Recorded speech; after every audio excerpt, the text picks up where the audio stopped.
Day One brushed the red dust away from the metal surface, and his heart began to beat faster. He had been digging on Taybek 5 for 3 months, searching through the ruins of what everyone thought was an early human colony. But this metal was wrong. It was too smooth, too perfect, and it did not match anything in the historical records. "Hyjin, come look at this," he called out to his partner, who was scanning the area with her equipment 20 meters away. She walked over, her boots crunching on the dry soil. When she saw what he had uncovered, she stopped moving. Her scanner fell silent in her hands. "That is not possible," she whispered. "According to our records, humans only reached this planet 200 years ago. That metal looks like it has been here for thousands of years." Day One nodded. He had the same thought. The colony of Taybek 5 was supposed to be young, built by settlers from Earth during the second wave of expansion. But this structure beneath the soil told a different story. They worked through the afternoon, removing more dirt and rock. By evening, they had revealed a dome-shaped object about 3 meters wide. Strange symbols covered its surface, symbols that seemed to glow faintly in the fading light. "I am sending images to the translation network," Hyjin said, taking photographs from every angle. Her device beeped and hummed as it worked. Then it beeped again, louder this time. "Day One, this is strange." The computer recognizes some of these symbols. It says they are ancient Korean, mixed with Sanskrit and other Dead Earth languages. "That makes no sense," Day One replied. "Those languages disappeared thousands of years before space travel." Before Hyjin could answer, the dome began to vibrate. A low sound came from deep inside it, like a voice waking from a long sleep. The symbols on its surface grew brighter, shifting from faint blue to brilliant white. Both scientists stepped back. Day One reached for his communicator to call for help, but the dome spoke first. Identity confirmed. Human genetic markers detected. Awakening protocols initiated. The voice was calm and clear, speaking perfect modern Korean, before switching to Galactic Common. "I am Sentinel Omega, guardian of the human path. I have slept for 37,412 years. My awakening means the conditions have been met." Hyjin grabbed Day One's arm. Her fingers were shaking. "Did that thing just say 37,000 years?" The dome's surface split open like a flower, revealing a sphere of silver light floating inside. The light formed into the shape of a human figure, neither male nor female, tall and composed. "Who are you?" Day One managed to ask. "What are you?" "I am the guardian your ancestors created," Sentinel Omega answered. "I was built to protect humanity during the first expansion. When your people chose to sleep, I slept with them." "First expansion?" Hyjin shook her head. "There is no first expansion in our history. Humans only left Earth 800 years ago. That is what you were meant to believe," the AI said. Its voice carried no emotion, but somehow it sounded sad. "Your ancestors requested the erasure. They feared what they had become. I honored their choice. But the galaxy remembers, even if you do not." At that exact moment, across the galaxy, alarms began to sound. On the world of Vryn Prime, the alien Council of Realms detected an energy signature they had hoped never to sense again. Ancient computers that had not spoken in millennia suddenly activated, displaying warnings in languages most species had forgotten. Kun Wu, the colony administrator of Taybek 5, received an urgent message from off-world. His face went pale as he read it. He immediately contacted Day One. "You need to stop whatever you are doing and secure that site," Kun Wu said, his voice tight with worry. "I just got a message from the Galactic Council. They say you have activated something called a forbidden signal. They are demanding we shut it down immediately." "It is too late for that," Day One replied, looking at Sentinel Omega. "It has already woken up." In the council chambers, 50 species gathered in emergency session. The Vryn representative, an old creature named Yul, stood before the assembly. His 4 eyes were wide with an emotion that looked like fear. "The forbidden signal has activated," Yule announced. "We all know what this means. The humans have found one of their old guardians. Our ancestors warned us. This day might come. They told us to never let the humans remember who they truly were." "What are you talking about?" asked a young human representative named Bora.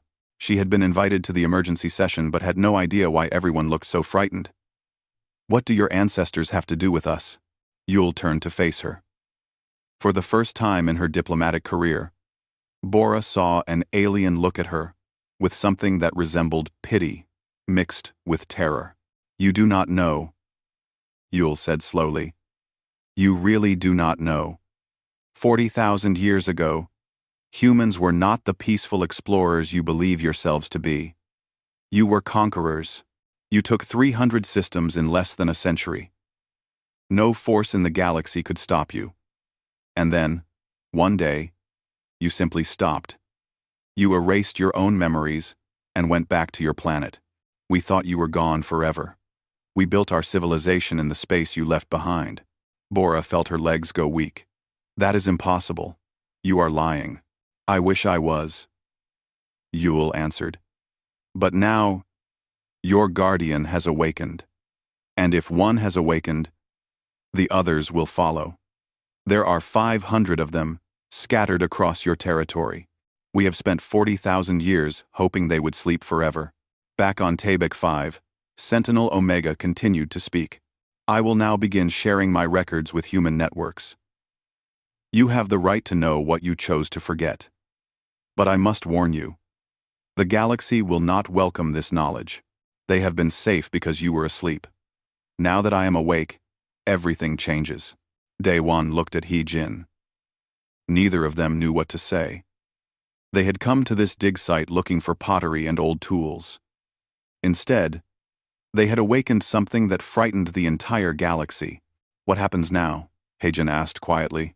Sentinel Omega's light pulsed gently. "Now, humanity must choose, just as your ancestors chose long ago. But first, you must remember what you were. Only then can you decide what you will become." 3 days after Sentinel Omega awakened, representatives from every human world gathered on Earth. The meeting room in Geneva was packed with people who had traveled across space to understand what was happening.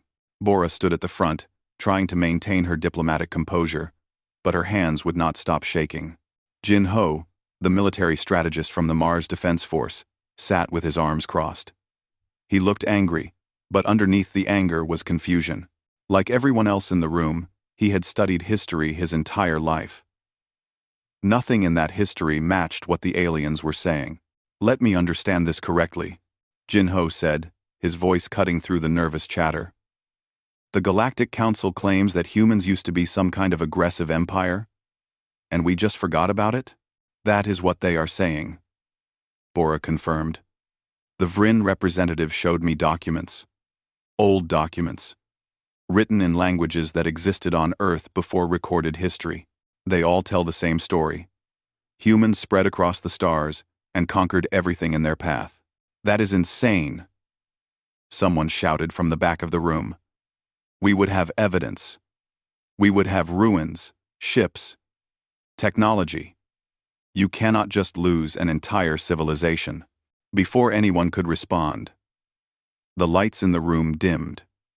A sphere of silver light appeared at the center of the table. Sentinel Omega had arrived. "You did not lose it," the AI said calmly. "You deliberately destroyed it. Every ship, every weapon, every record of what you had done. Your ancestors were thorough because they wanted to make sure their descendants would never make the same mistakes." "Show us," Bora demanded. "If what you say is true, show us proof."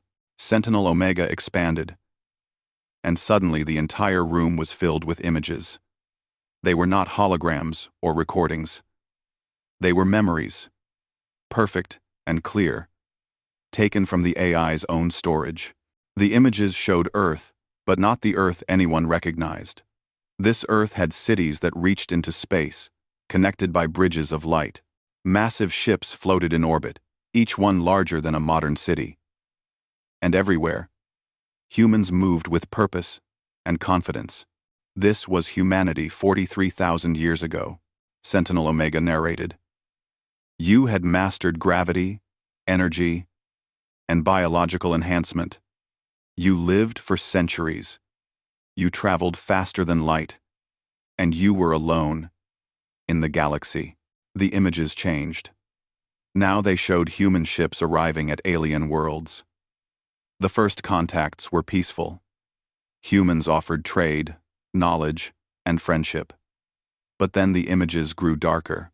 After 500 years of expansion, something changed, Sentinel Omega continued. Humans began to see other species as obstacles. Wars started over resources, over territory, over nothing at all. In 3 generations, humanity conquered 300 systems. The aliens could not stop you. Your technology was too advanced. Your tactics too effective. Jin-Ho leaned forward, studying the images carefully. He saw battles that made modern warfare look like children playing with toys. He saw human soldiers who moved like ghosts, weapons that unmade matter itself, and strategies that were brutally efficient. "We were monsters," whispered Yule, the alien representative who had been invited to the meeting. He had been quiet until now, but the images seemed to break something inside him. My ancestors wrote that the humans could not be reasoned with. They could not be negotiated with. They simply took what they wanted. That is not entirely accurate, Sentinel Omega corrected. Humans were not cruel for the sake of cruelty. They believed they were bringing order to chaos. They thought they were helping the galaxy become better. But they did not ask the galaxy if it wanted their help. The images shifted again. Now, they showed a meeting of human leaders. The room was beautiful, filled with art and light. But the faces of the people in that room looked tired and sad. "This is the gathering of reflection," Sentinel Omega explained.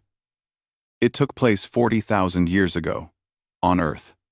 The greatest minds of humanity came together to discuss what they had become. The meeting lasted for 3 years. Quote, one of the human leaders stood up in the memory. She was tall, with gray hair and eyes that looked like they had seen too much. She spoke in an ancient language, but Sentinel Omega translated her words. "We have become the thing we feared most," the woman said. "We left Earth to explore, to learn, to meet others. Instead, we have conquered and destroyed. We have made the galaxy fear us, and I believe we have lost what made us human in the first place." Another leader stood. He was younger, his face hard. "What do you suggest? That we simply give up everything we have built? The galaxy is safer under our guidance. We have stopped wars, ended diseases, and brought prosperity to hundreds of worlds. Prosperity that no one asked for," the woman replied. "Peace that we forced upon them. We have become tyrants. And tyrants always believe they are doing good." The argument continued for hours in the memory. Some wanted to continue the expansion. Others wanted to pull back. But, finally, a decision was reached. "We will sleep," the woman announced. "We will erase our technology, our memories, and our power. We will return humanity to its beginning and let our descendants grow naturally. Perhaps they will do better than we did. Perhaps they will learn what we could not." "But what if the galaxy attacks us while we sleep?" someone asked. "Then we deserve it," the woman answered. "But I do not think they will. I think they will be so relieved that we are gone. They will leave us alone, and when our descendants eventually return to space, they will do so without the burden of our mistakes." The memory faded. The meeting room on Earth was silent. "That is impossible," Jin-Ho finally said. "You cannot just erase an entire civilization. The technology alone would be—" "I am proof that it is possible," Sentinel Omega interrupted. "I am one of 500 guardians built to ensure the erasure was complete. We destroyed every ship, every space station, every piece of advanced technology. We edited human genetics to remove the biological enhancements. We used specialized radiation to damage historical records on Earth. And then we went to sleep, waiting to see if humanity would need us again. Why are you awake now? Bora asked. Because the conditions were met, Sentinel Omega replied. I was programmed to awaken if humans ever spread to more than 200 worlds and began rediscovering space travel naturally. You have now colonized 215 planets. You are exploring, not conquering. The question now is whether you want to know what you were or continue believing you are simply young explorers. Yul spoke up, his voice shaking. If the Guardians fully awaken, what happens? What capabilities do they have? Sentinel Omega turned to face the alien. Each Guardian can defend 50 systems. We can enhance human biology to what it once was. We can restore the technology your ancestors destroyed. We can make humanity the dominant force in the galaxy again, within a generation. So you could make us into what we were, Jinho said slowly. Conquerors. I could make you powerful. Sentinel Omega corrected. What you do with that power is your choice. That is why I am awake. Your ancestors trusted that their descendants would be wiser than they were. I am here to see if that trust was justified. Bora looked around the room at the faces of humanity's representatives. She saw fear, confusion, and wonder.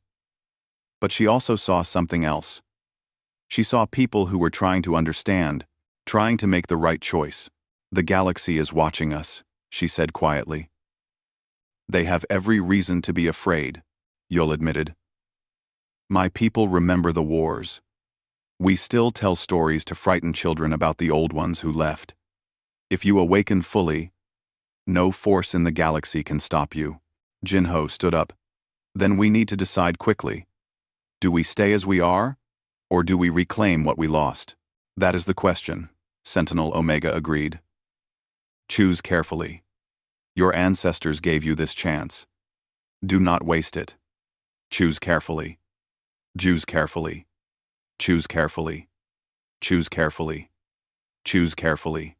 Subin had been the human ambassador to the Galactic Council for 7 years. In all that time, she had never seen the council chambers look like this. Every seat was filled. Representatives from species she had never even met before were present, and everyone was looking at her with the same expression. Fear. The council recognizes Ambassador Subin of humanity, the council speaker announced. His voice echoed in the massive chamber, but it could not hide the tension in the room. Subin stood and walked to the center platform. She could feel hundreds of eyes following her every movement. Some of those eyes were familiar. Many were not. It seemed like every species in the galaxy had sent someone to this meeting. Thank you, Speaker, Subin began. I understand there is concern about the Guardian system that has awakened. I want to assure the Council that humanity has no intention of what? Interrupted a representative from a species called the Karn.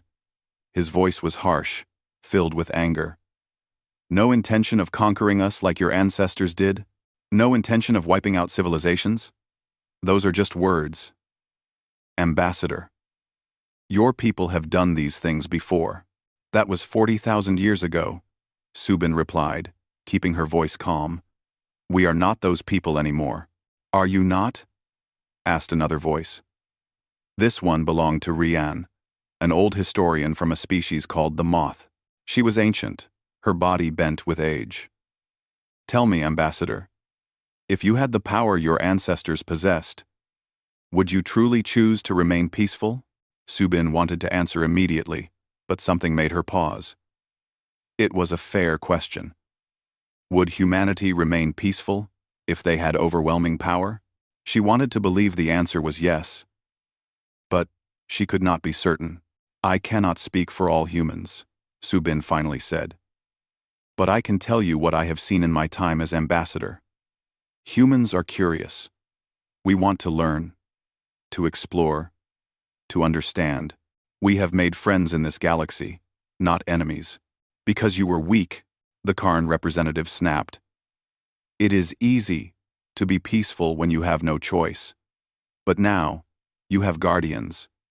You have access to technology that makes the rest of us look like children. Everything has changed. Before Subin could respond, Rian stood up. The ancient historian moved slowly. But when she spoke, everyone listened. I have studied the old texts my entire life, Rian said. My ancestors left warnings about the humans. But they also left something else. They left praise. Does anyone here know what the humans did before they chose to sleep? The chamber was silent. They gave us their technology. Rian continued. Not all of it, but enough to help us survive. The medical knowledge we use today, the basic energy systems, even the translation technology that allows us to speak to each other right now, all of it came from humanity's final gift. They could have destroyed us. Instead, they tried to help us, even as they erased themselves. That does not mean they will do it again. The Karn argued. No. Rian agreed. But it means they are capable of compassion, even at the height of their power. That is worth remembering. Subin felt a small spark of hope. Perhaps not everyone in the galaxy wanted to see humanity as monsters. That hope died 20 minutes later when alarms began blaring throughout the council chambers. Security forces rushed in, and the speaker received an urgent message on his console. His face went pale. There has been an attack, the speaker announced. Multiple Karn warships have fired on human colony worlds. The attacks began 3 minutes ago. Subin felt her blood turn cold. Which colonies? Tabek 5, Horizon's Edge, and New Sol, the speaker read from his screen. The Karn claim this is a preemptive strike to prevent humanity from fully awakening the Guardian network. The Karn representative stood up, looking defiant. If we strike now, while the Guardians are still waking, we have a chance to stop this threat. You have just started a war, Subin said quietly. Her voice was cold, colder than she had ever heard it. No, the Karn replied. I have prevented one. But something strange was happening. The reports coming in from the attacked colonies were not what anyone expected. The Karn warships had fired their most powerful weapons at the human settlements.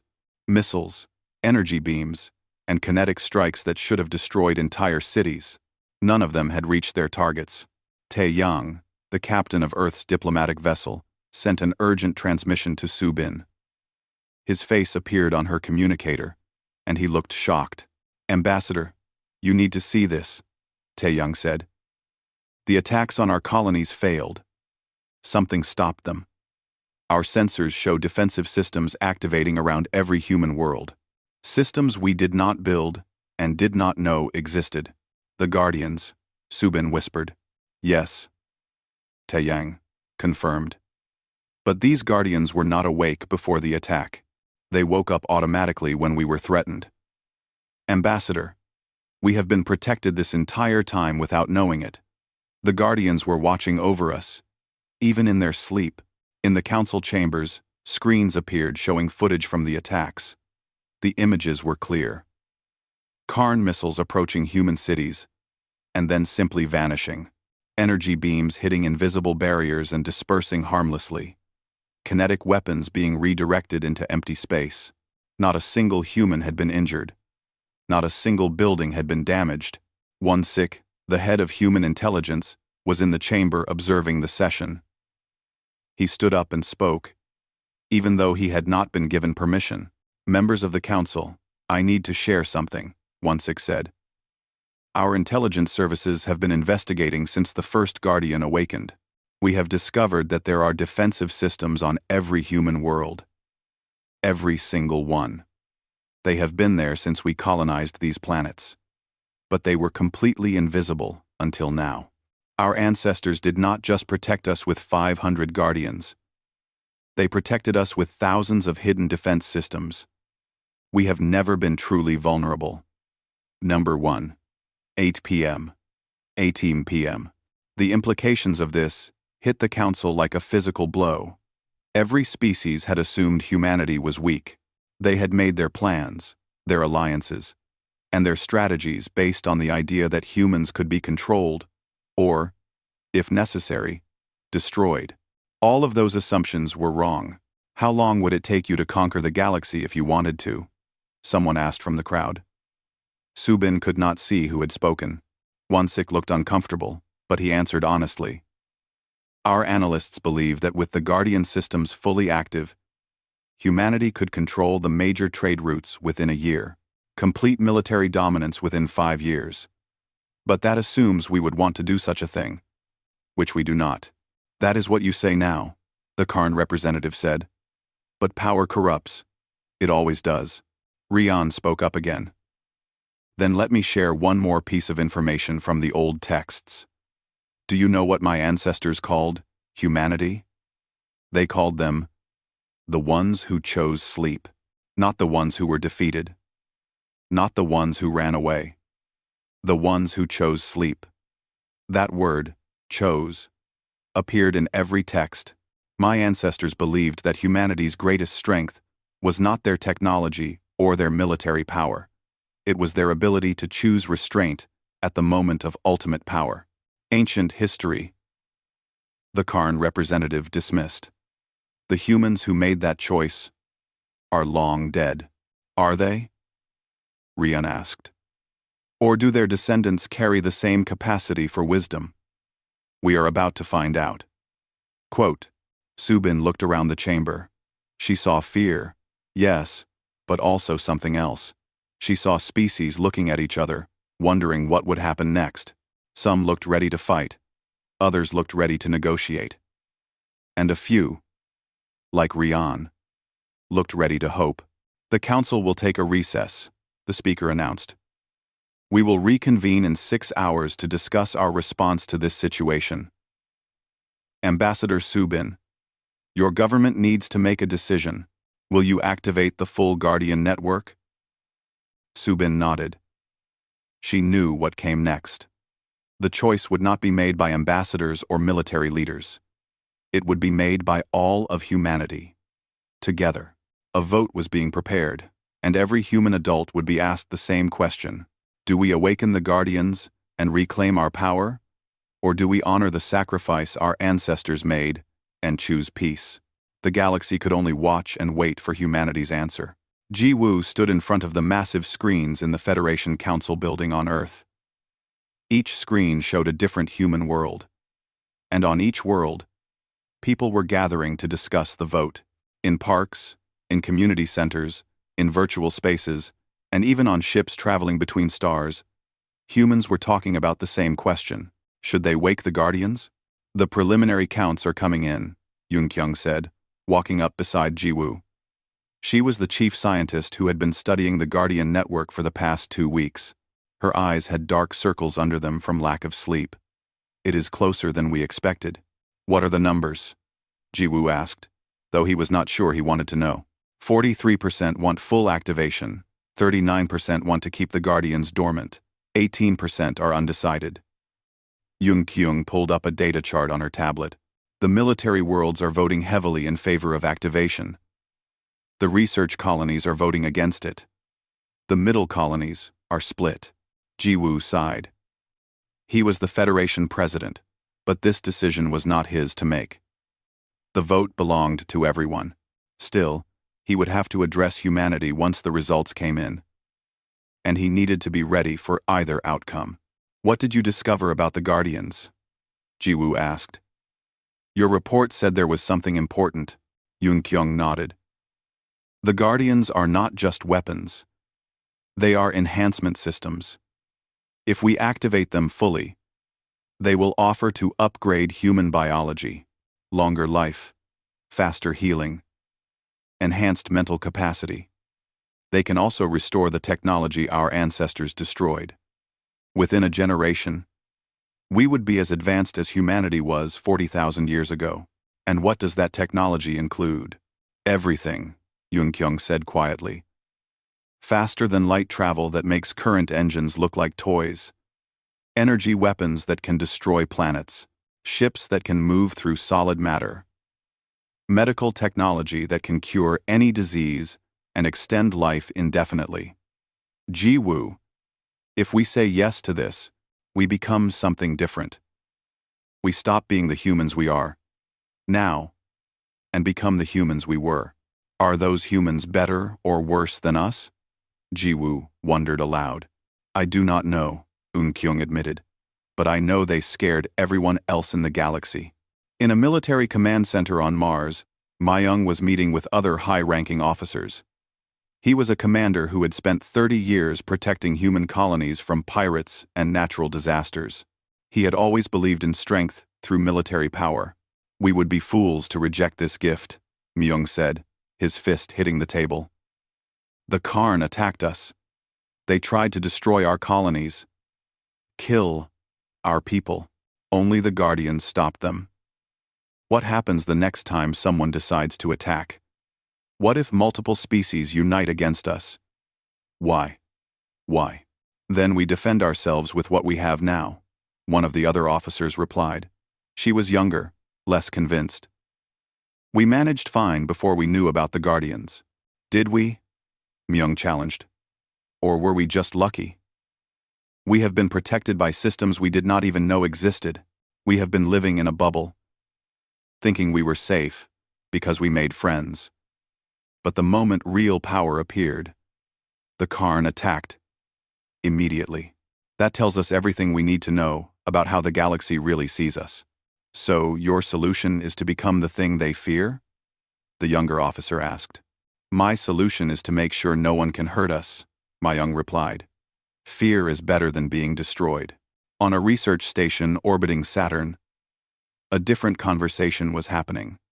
A group of scientists and philosophers had gathered to discuss the moral implications of the vote. Our ancestors made a sacrifice, one woman said. They gave up everything they had built because they realized it was wrong. How can we dishonor that sacrifice? By taking it all back. But they gave us a choice. Another person argued. If they truly wanted us to never have power again, they would have destroyed the Guardians completely. Instead, they left them in place, waiting. That means they trusted us to make our own decision. Or it means they were not certain their choice was right, a third person suggested. Maybe they hoped their descendants would be wiser, but maybe they also knew that power might be necessary someday. Lime. 1p. 9. 9p. 9p. The debate continued for hours, with no clear answer emerging. Back on Earth, Ji Woo received a message from Sentinel Omega. The AI wanted to share something before the vote was finalized. What is it? Ji Woo asked when Sentinel Omega appeared in his office. I have been monitoring the discussions across all human worlds, the AI said. I have also been reviewing the decision your ancestors made. There is something they left behind that I was instructed to share only at this moment. What is it? Sentinel Omega projected an image. It showed the same meeting room where the ancient human leaders had decided to sleep. But this was a different moment. One that had not been shown before. The old woman who had argued for the erasure was standing alone, speaking to a recording device. If you are watching this, it means the Guardians have awakened, the woman said in the recording. Her voice was tired but calm. It means humanity has spread to the stars again. Naturally this time. I am glad.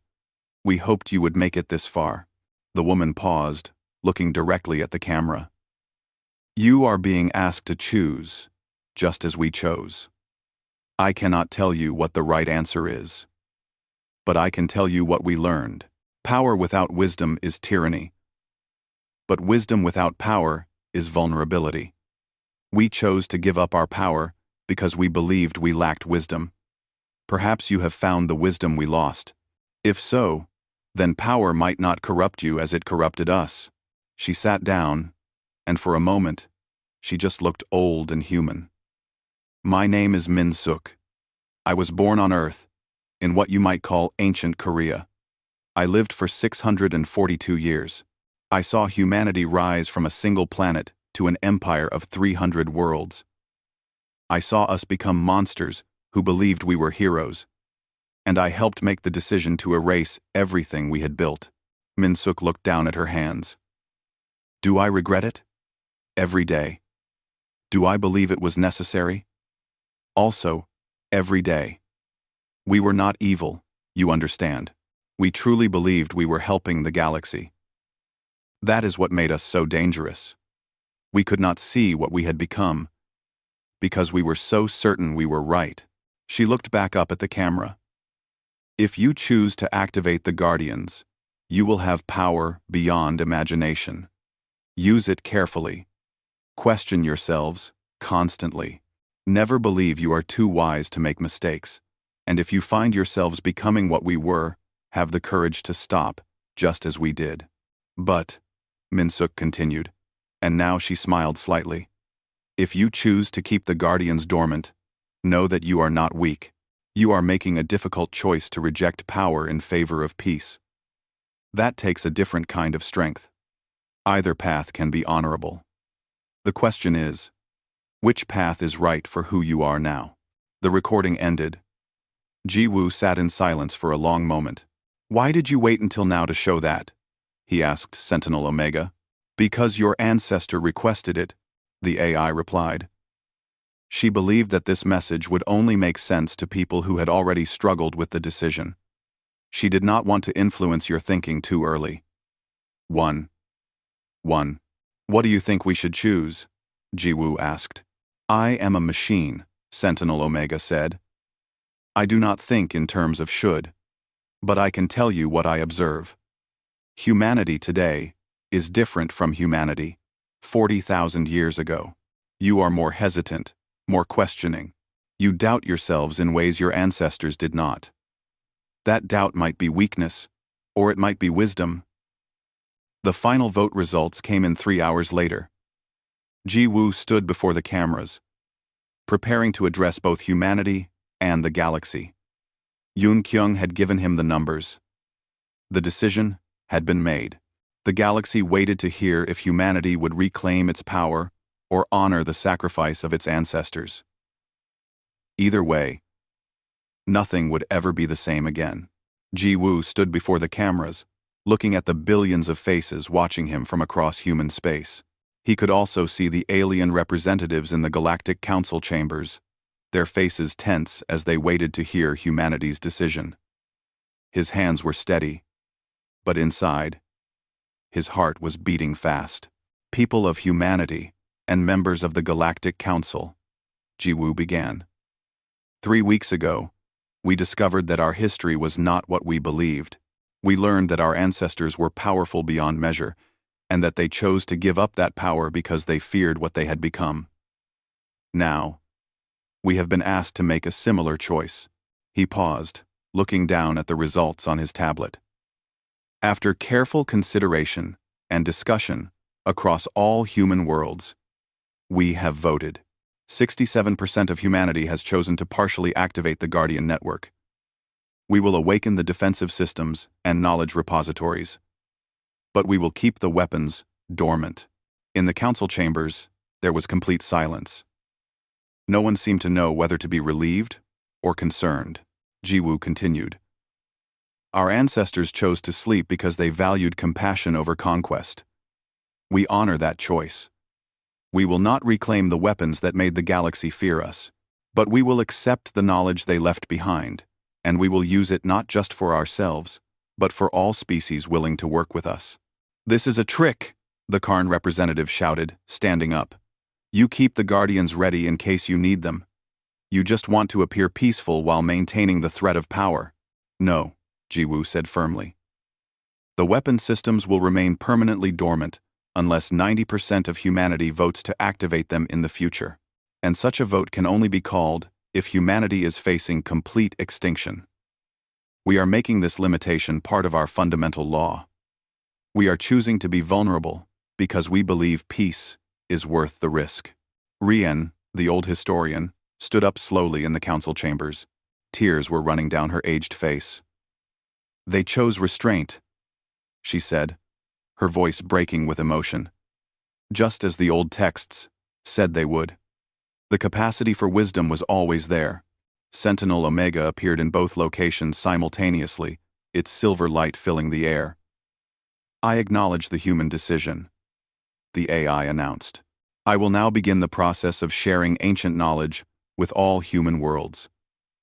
Medical technology, energy systems, agricultural methods, and manufacturing techniques will be distributed freely. Defensive systems will remain active to protect human settlements. Weapon systems will enter permanent dormancy unless the specified conditions are met." The AI turned toward the Galactic Council. "I will also make this knowledge available to any species that requests it. My original programming included the directive to protect humanity, but humanity has chosen to extend that protection to others. Therefore, I will honor that choice." A stunned silence filled the council chambers. Alien representatives looked at each other in disbelief. "You would share your technology with us?" asked a representative from a species called the Trill. "Even after some of us attacked you?" "Yes," Jiwoo answered. "Our ancestors left behind knowledge that could help the entire galaxy. Medical cures for diseases that affect multiple species. Energy sources that do not harm planets. Methods for terraforming that work with nature instead of against it. If we keep this knowledge only for ourselves, we become hoarders of something that could help everyone. We refuse to do that." Yule, the Vryn representative who had been present since the beginning, stood up. His 4 eyes were bright, and his voice was stronger than it had been in weeks. "This is unprecedented," he said. "We attacked you. We feared you. We planned for ways to destroy you if necessary. And you respond with generosity? Number. We respond with the hope that generosity will build a better future than fear ever could," Jiwoo replied. "We are not naive. We know some species will still distrust us. We know the Karn may attack again. But we also know that trust must start somewhere. Let it start with us." On Taebek 5, Daewon and Heejin watched the broadcast from their dig site. The place where Sentinel Omega had first awakened was now surrounded by researchers from a dozen species, all working together to understand the Guardian technology. "Do you think we made the right choice?" Heejin asked. Daewon looked at the mixed group of humans and aliens working side by side. "I think we made the only choice that would let us sleep at night. If we had chosen power, we might have been safe, but we would have become the thing our ancestors feared. At least this way, we stay true to who we want to be. Even if it is dangerous, especially because it is dangerous," Daewon replied. "Being good is only meaningful when being bad would be easier." In the weeks that followed, something remarkable happened. Sentinel Omega began sharing its knowledge freely. Medical teams from multiple species worked together to adapt ancient human cures for different biologies. Engineers collaborated on energy systems that could power entire worlds without pollution. Agricultural scientists learned techniques that could feed populations on worlds previously considered too harsh for farming. The Karn government, embarrassed by their failed attack and moved by humanity's response, formally apologized and requested access to the medical technology. Their people were suffering from a plague that their doctors could not cure. Within days, human and Karn medical teams were working together, and within a month, the plague was cured. "Perhaps we judged you too quickly," the Karn ambassador said to Subin during a private meeting. "My government still has concerns about the dormant weapon systems, but we acknowledge that you have acted with honor.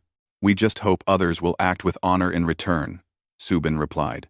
On Earth, Yoon Kyung established something called the Academy of Forgotten Wisdom.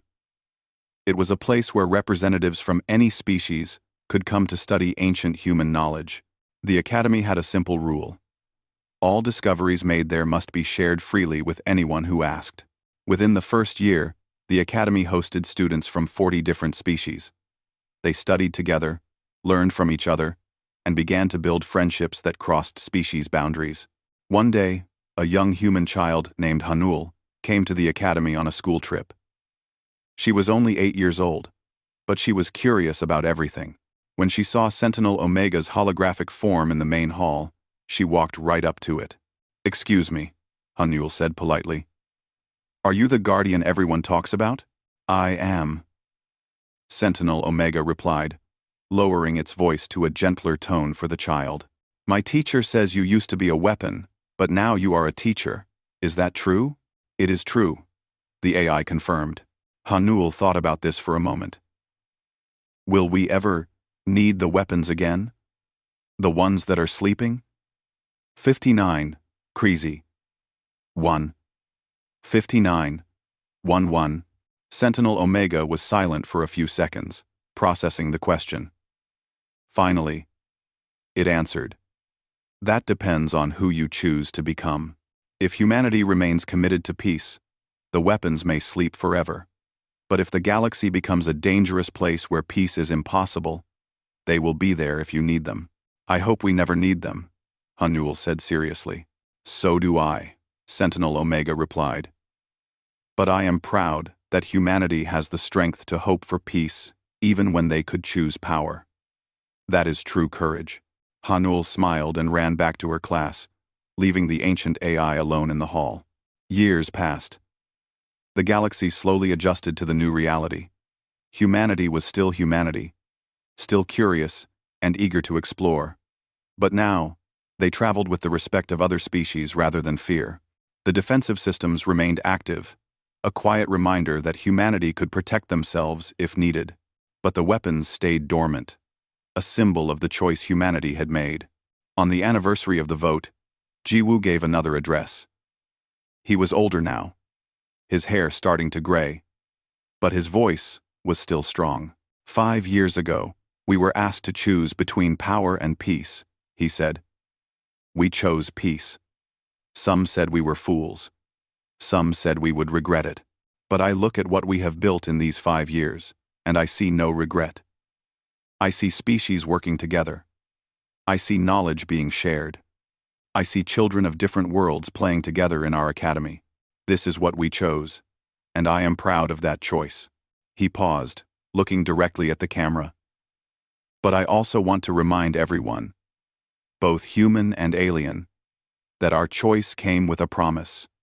We promised to remain peaceful. We promised to use our knowledge for good. We promised to value cooperation over domination. But if we ever break these promises, if we ever become the thing our ancestors feared, then those weapons will wake. Not because someone else activated them, but because we will have proven we need to be stopped. So let this be our legacy, Jiwoo concluded. Not that we were the strongest, but that we were strong enough to choose kindness. Not that we were the smartest, but that we were wise enough to choose peace. And not that we had the power to rule the galaxy, but that we had the wisdom to know we should not. In the council chambers, Rian watched the broadcast with a smile on her ancient face. She had lived long enough to see the old texts proven right. Humanity had chosen restraint at the height of their power, just as their ancestors had. And in doing so, they had shown the galaxy what true strength looked like. The Guardians continued their watch, silent and patient. They were ready if needed, but content to remain dormant. And across the galaxy, in hundreds of systems, on thousands of worlds, different species worked together to build something better than any empire. Humanity's legacy was not conquest. It was the courage to walk away from conquest when conquest was within reach. And that legacy would shape the galaxy for generations to come.